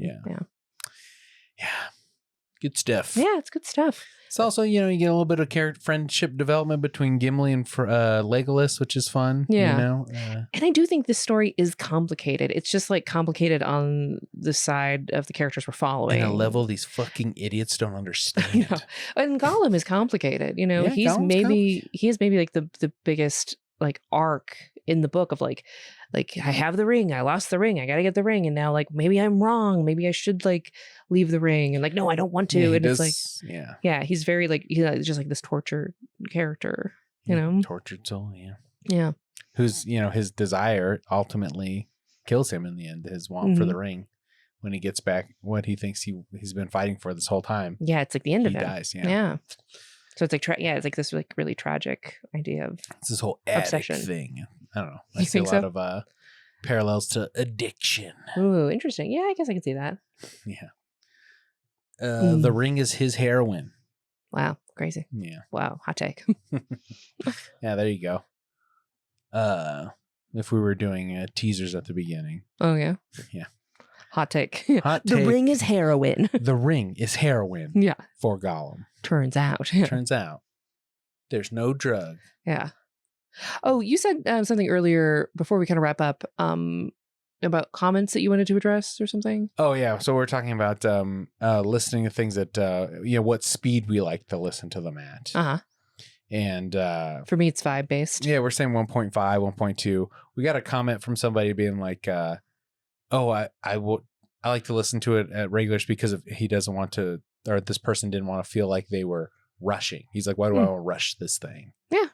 And that's a valid point. I mean, I get that, but I mean, I don't feel like I'm trying to hurry through the story. I'm enjoying it just as much as if I'm enjoying it more than I would at regular speed at this point, because, well, for one, I'm just so used to listening to things at a faster pace. Mm-hmm. I could get back into it, and I don't always do it on everything, listening to it faster, but I don't know. I guess I'm not thinking about like, I need to get to a finish line, but I do just prefer it a little faster. I don't know. It's just how the cadence I'm used to now. And I do think in these narrations, like it's slower a little bit. Like then, like to me, it's like slower than how I would read it. So I kind of want it to catch up a little bit to like my pace of reading. Interesting. So that's my. I'm still listening to it faster than I could ever read it. So yeah, even with the person reading it, it's like a speed read. Yeah. I mean, yeah, because I can't read. No. It's not that I can't read. Reading's just always been hard for me. Yeah, it's okay. So it's a thing. But it's great that we live in the age of audiobooks. Right? Yeah, Like, I do love you get to I feel so blessed. tickle that part of your brain without so getting good. left out. I'm a voracious reader. Yeah, you are. I am. Yeah. All right. It doesn't You mean know so many less facts about this book. I don't know. because I listen to it. Okay. Lots. Yeah. I mean, I was talking Twice to in Paul, a and he's row. like, "Yeah, you might be like the biggest reader I know." Yeah. Because, like I said, I listen to a lot of books a year. And if I was like, "Hey, I read this amount of books," you'd be like, "Wow, what a smart guy." If I read 3 to 4 books a month, you're like, "Wow, what a smart guy." But if I'm like, "Hey, listen to 3 or 4 books a month," you'd be like, "What?" Yeah, like It's nothing. I mean, yeah, you just said like I listened to 2 Towers. I don't think anybody's done this. I can't think of a single person who'd been like, I listen to 2 Towers twice in 1 yeah, month. I read 2 Towers and I was like, so good. Went back again, and I was like, I enjoyed it. What? That's crazy. I still get taken in the same spots on each one. I'm like, this is interesting. I think it's nice. I think it's like a really great quality you have of like digging into text. So You couldn't do it again?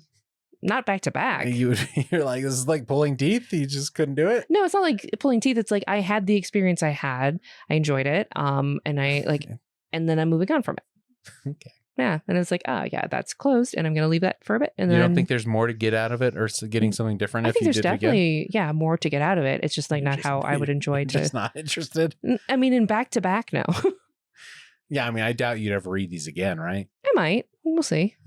There's a lot of books out there. I mean, if I think with me was listening to them on a road trip, you could listen. But I guess my feeling about books is there's so many books that I mean, there's still like a lot of books that I haven't read. Like they're like, supposed to be like important, life-changing. And then I'm like, I have like these lists of things that I want to read. So like returning to something is tricky when it's like, I have so much else that I'm like trying to get through. So interesting. But I mean, I think it's great. Yeah. That you like, I mean, I think you have a very scholarly approach to it of like, I liked that, I took this in, I took these themes from it. I'm going to get back in there and see what else I find. So that's great. Yes. Hear that, everybody? My wife said I'm a scholar. No,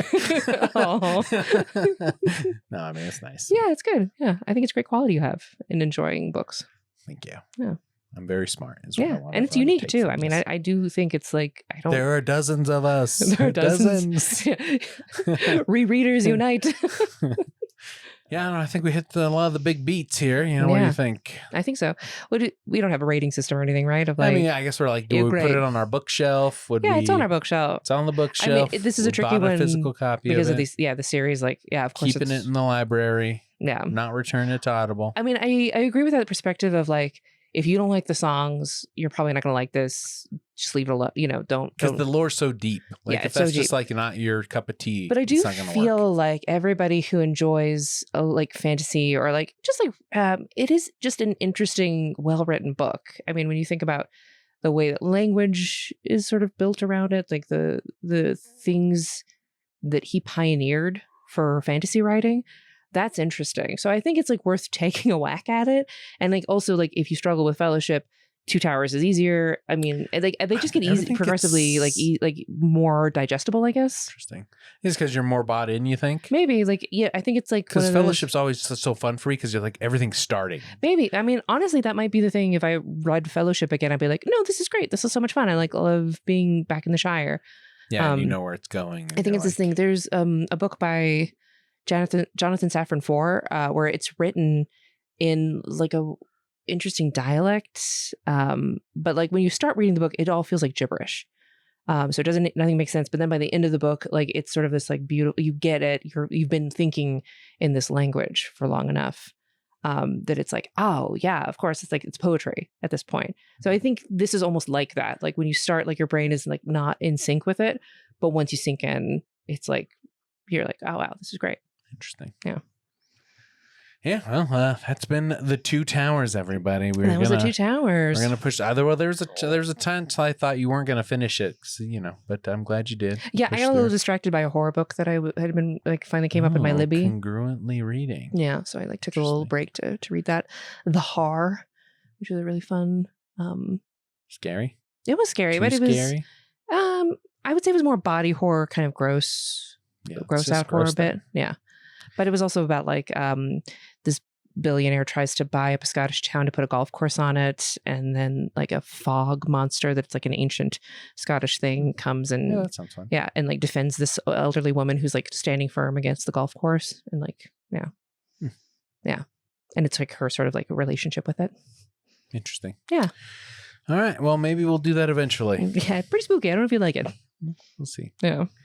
But next we're going to do Fellowship. Or not Fellowship. Yeah, we're going to continue. Not going back to Fellowship. Return. We're Returning of the King. I don't know what it is in my brain. I cannot, like, I don't know. I can't get these titles right. Two Towers is the only one I'm like, solidly, yeah, Two Towers. Great. I don't know what that is. Makes sense. Sorry. Well, if you think of the Two Towers, what are the Two Towers you think of? Because the book Two Towers is referring to two towers, but there's a debate on what two towers they're talking about. Oh, I mean, I think it's the Tower of Isengard and yeah, and the Tower of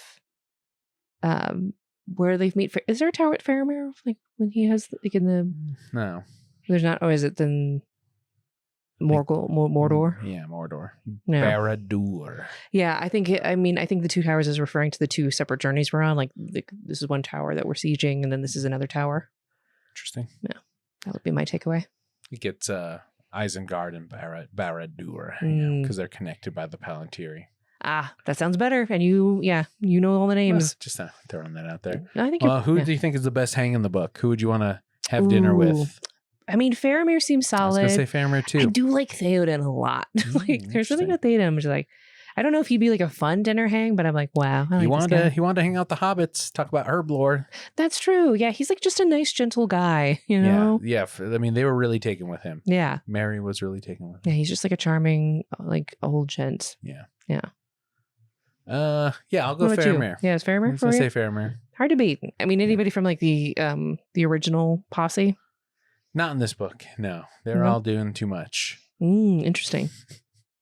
I feel like Merry and Pippin, that would be fun to like hang out with the Ents. Hop around. They just, the table, that's a very funny scene when they have like the table set and Gimli's like, oh my God, we did all this and you're just like eating. That's great. Yeah. It's very funny. Well, Ents don't really eat. They only drink. Yeah. I could get a little taller. My hair would get a little fuller maybe. A little taller. I mean, if I was going for vanity looks alone, I would go with an Ent so I could drink the Ent wash. Interesting. And then, but I think Faramir would be a good dinner guest. Chill guy, even though he'd probably interrogate you for the first half. Yeah. Classic. Probably. He can. He has to. Yeah. This is James Bond. This is James Bond in him. Yeah. That's good. Yeah. All right. Well, I can't really think of any other lightning round questions. Yeah. Return for the return. Yeah. We'll return for the Return of the King coming up next month, and then we'll be out of the Tolkien zone. Okay. We'll probably have like we're kicking some things around about what's next. Yes. Maybe something more modern. Yeah.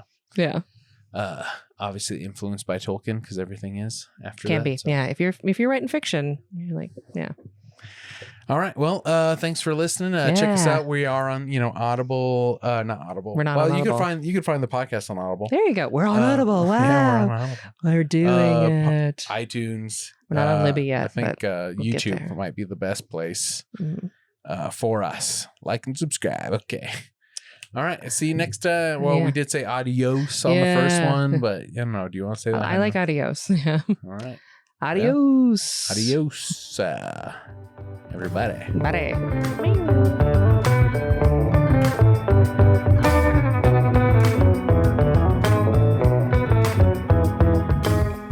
AudiYOOObooks is a left-hand, right-brain production produced by J.D. Lopez with music by Nate Valdez.